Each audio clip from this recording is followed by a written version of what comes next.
So, The Legend of Zelda Skyward Sword is upon us again. This time on the Nintendo Switch with upgraded HD resolution, various bips and bobs here and there, and one big concession made to please a crowd of people who don't like to move more than their thumbs when they play a video game. Yes, the biggest addition in the case of this remaster, curiously, is the absence of its original core feature, motion controls. They still are included as a control scheme for everyone who wants to relive memories of flailing their arms about hectically and breaking things, but the big new thing about this not very big new Zelda game that most people seem to be the most hyped about is all of this, while foregoing all of this. Is that a good thing though? When Eiji Aonuma announced the re-release of Skyward Sword, Nintendo fans around the world collectively sighed a disappointed sigh of disbelief when all what they wanted was for another bit of Breath of the Wild 2 bait to be fed to them. Instead, they got an announcement of a Zelda game that is the complete inverse of Breath of the Wild. While that game is seen as a revolutionizer of open world design with an unbound sense of freedom, Skyward Sword is remembered as a rigid experience that doesn't hold your hand but handcuffs itself to you instead. Its impressionistic watercolor aesthetic is remembered as drab, muddy wash-water graphics, and its gameplay as the epitome of a reused formula utilized at least one time too many. With all of this, retroactive views on Skyward Sword are generally not tinged in a sentimental rosé hue of nostalgic affection, to say the least. They are not calmly made observations either, though. Because where Breath of the Wild's dungeon and boss design is the weakest among all of the Zelda games, Skyward Sword stands as one of the strongest examples in this regard. The music and art direction is the toppest of the notches, with grand orchestration and strong melodies throughout the whole journey that lets you experience a world that is rich in detail and texture, while it is structurally arranged as an interesting extension of the dungeons it houses. It features characters with actual arcs that are each uniquely designed and are part of an adventure honey-glazed in thick sweet lore, if you're into this kind of thing. But all of this I see never mentioned when peeps talk about this game. So what about the motion controls then? Is that also one of the things that gets gladly misremembered as bad, not working properly, or gimmicky for no other reason than the influential power of present-day discourse making us believe so? I played The Legend of Zelda Skyward Sword for the very first time just about a month ago, and while it took some time to adjust to its controls, I had no problem with them whatsoever during my 30 hours playthrough. Even in combat, where its functionality is put to a test of egregious precision, this control scheme works perfectly fine. It's just simply very different from what the series is known for, even though on the surface it looks very similar. With all the usual actions Link has always been able to perform being included here as well. And I think that is exactly the bane of its retroactive negative reception. A seemingly familiar battle system was designed around an unfamiliar set of controls, and this deviation from the ordinary standards clashes with the subconscious expectations of a lot of video game enthusiasts, especially those who have enjoyed this hobby for a long time already.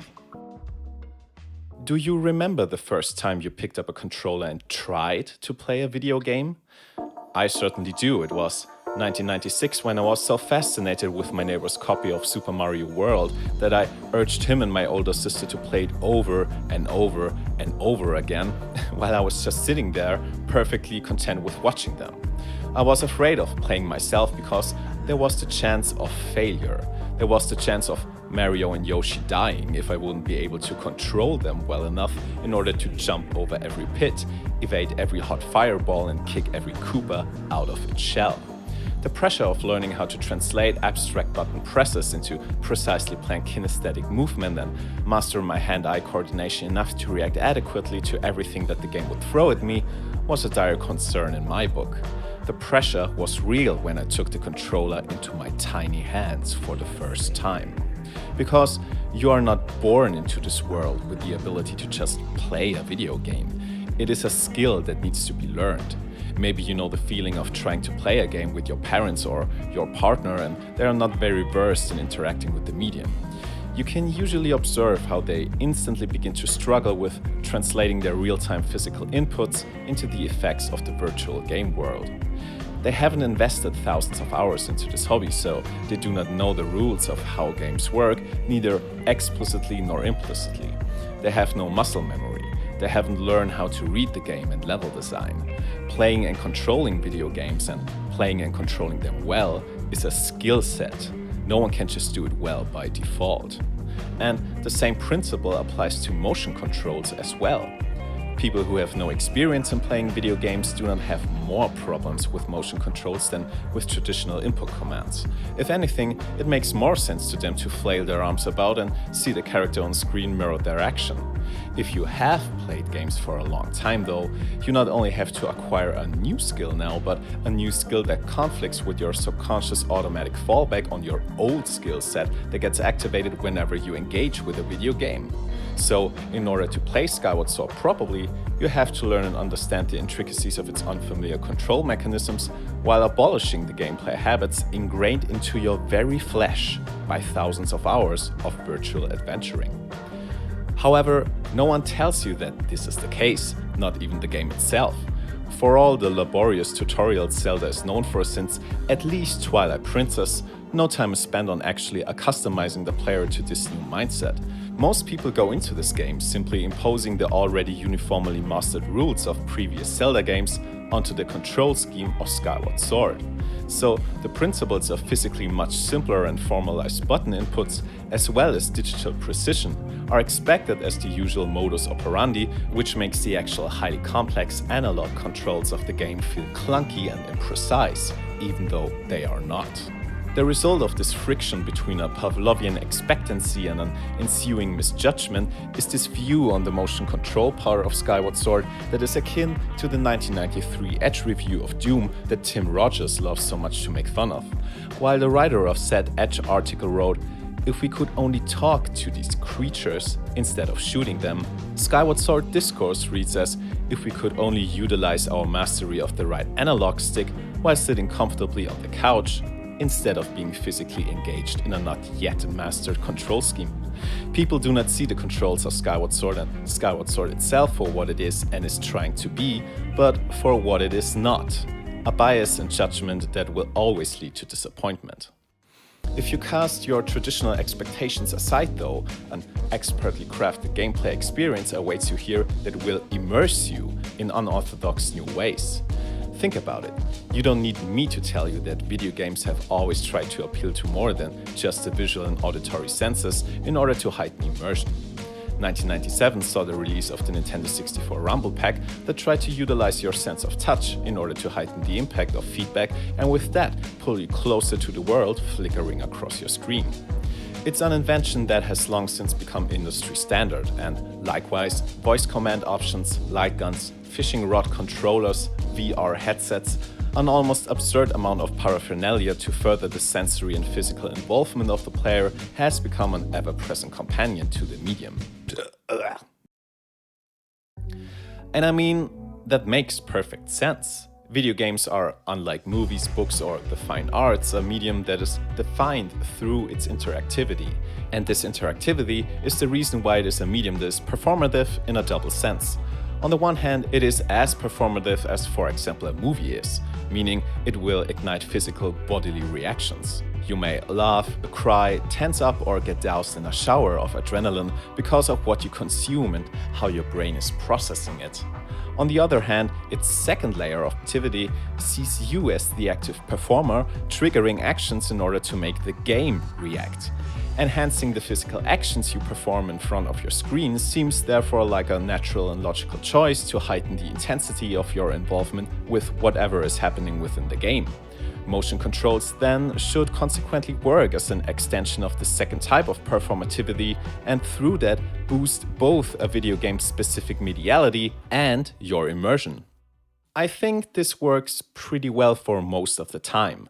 A very simple example would be the implementation of motion controls in 2009's Mad World.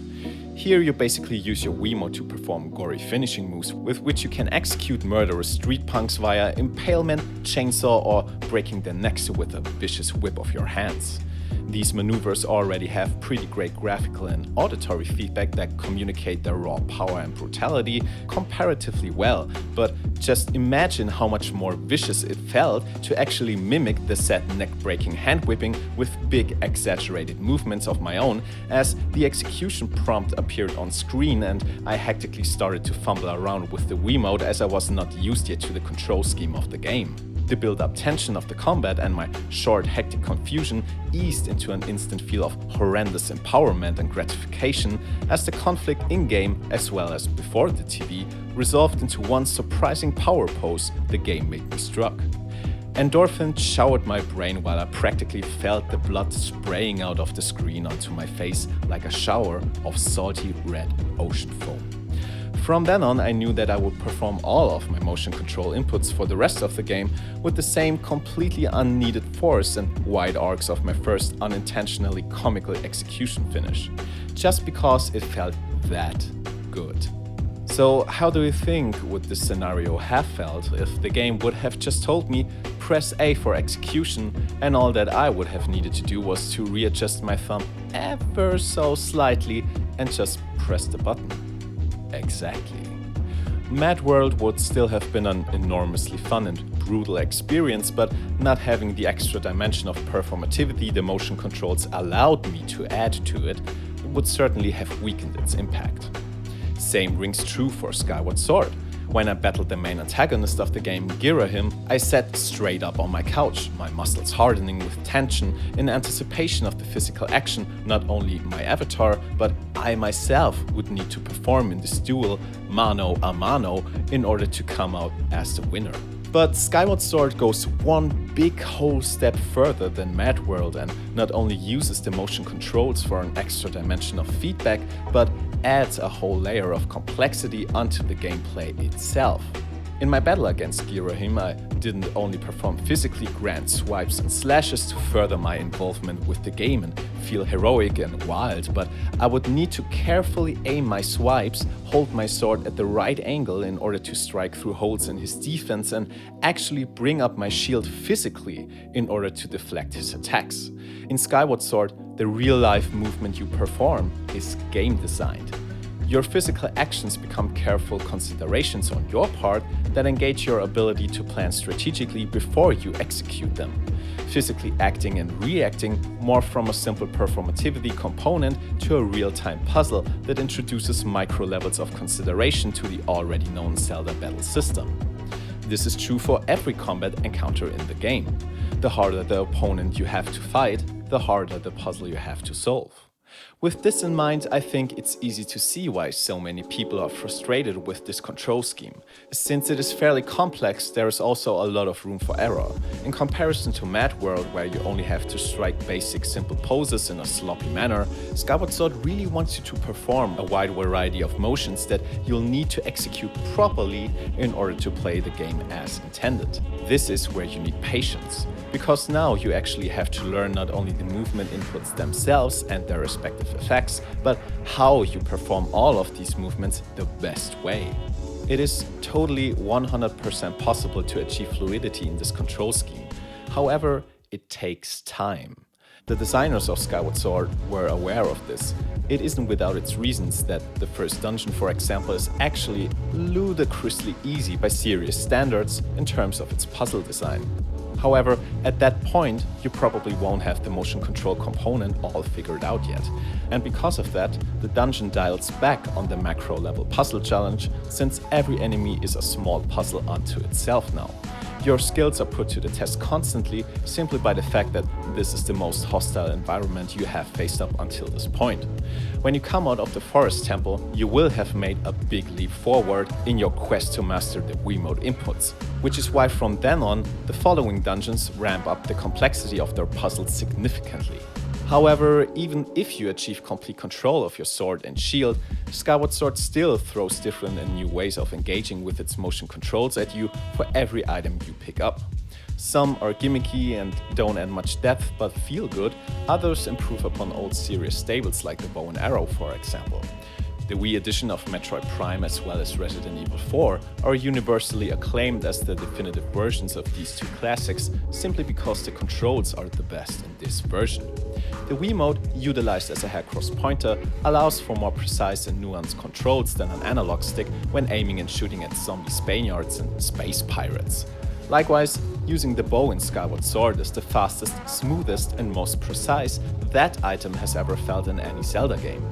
Taking out a whole array of bokoblins in a medieval gunslinger bullseye sniping display of skill mastery isn't actually possible in any other Zelda game. Now, you could say that the bow and arrow are a natural fit for using the Wiimote as a pointer, but that not everything works just as well. And in a sense, that is correct, but it would be more accurate to say that not everything works as intuitive as the bow and arrow do. Bombs, for example, can be thrown much more precisely than in Ocarina of Time or Twilight Princess, but things get a little messy if you try to roll them like a bowling ball.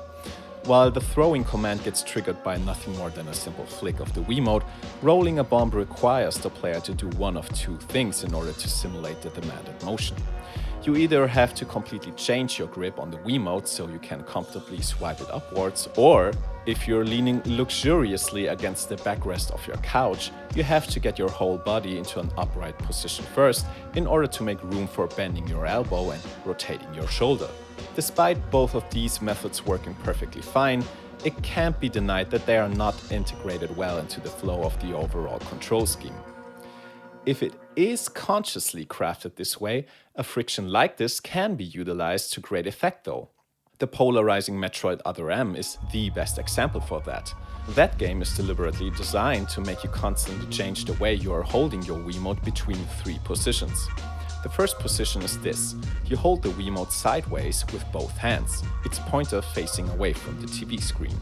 The second position is this. You hold the Wiimote in one hand, pointing directly at the screen. If you are right-handed, you will also have to adjust the position of your fingers. The third position demands that you are holding the Wiimote upright like a sword, its pointer facing straight up to the ceiling. Each position has a uniquely different function within the confines of the gameplay, and while you can brute force your way through Metroid Other M without ever getting good at smoothly changing between these positions, the game really starts to shine when you do. However, in this case, this isn't only thanks to the enhanced empowerment through performativity, but also because the seamless change-up between grips is a physically hard thing to achieve that takes practice and therefore introduces an additional aspect of skill mastery. Skill mastery in that sense that you not only achieve muscle memory, but that you find out the best way of smoothly changing between grips and with that close the fissures in the gameplay flow. Because there are no tutorials that explain to you how to hold your controller the best way possible for each individual position. You need to experiment and find out yourself. Look what different ways I have come up with.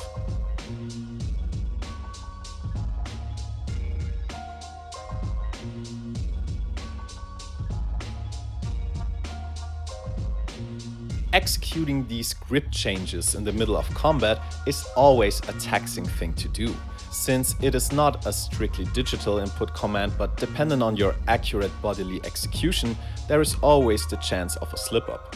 This makes the timing and decision about when to adjust your Wiimote position extremely tactical and at the same time extremely satisfying. Not only because of its strategic implementation, but because the act in itself becomes a physical skill. If you pull it off, you feel like a gunslinger sharpshooting with a revolver during a duel of Once Upon a Time in the West. Cowboy. And you feel amazing because it is a skill that you develop yourself. Such is the power of good motion controls. It lets us engage with a game in a way that is unique and special because our body becomes an extension of the gameplay, and Skyward Sword achieves this level of quality easily as well. However, because your own corporeal existence becomes a bigger part of the experience, you can't simply blame it all on the game alone anymore if things do not work out as expected. The thing is that with complex motion controls, not only you get to make demands to the game, but the game makes demands to you as well now. If you cannot be bothered to relearn how to play video games at least to a slight extent, or you're simply too cozy to truly relish in the performative aspect motion controls let you add to the experience, then it can't be helped. You simply won't have fun with them. I sincerely hope though that you'll step outside your comfort zone when you pick up The Legend of Zelda Skyward Sword HD and choose not to play with this, but with all of this. Don't hate on what makes this game unique, rather relish in it, and you'll have an experience with it that no other Zelda game can offer you. In life, it pays off to learn new things, abolish your reservations from time to time, and to challenge yourself once in a while. You'll learn to appreciate a more diverse range of subjects and think in different ways. So further yourself, develop taste, be a fucking human being. And if it starts with something as small as a video game, hey, why not? What better excuse could there be to buy the same game again and not Breath of the Wild 2?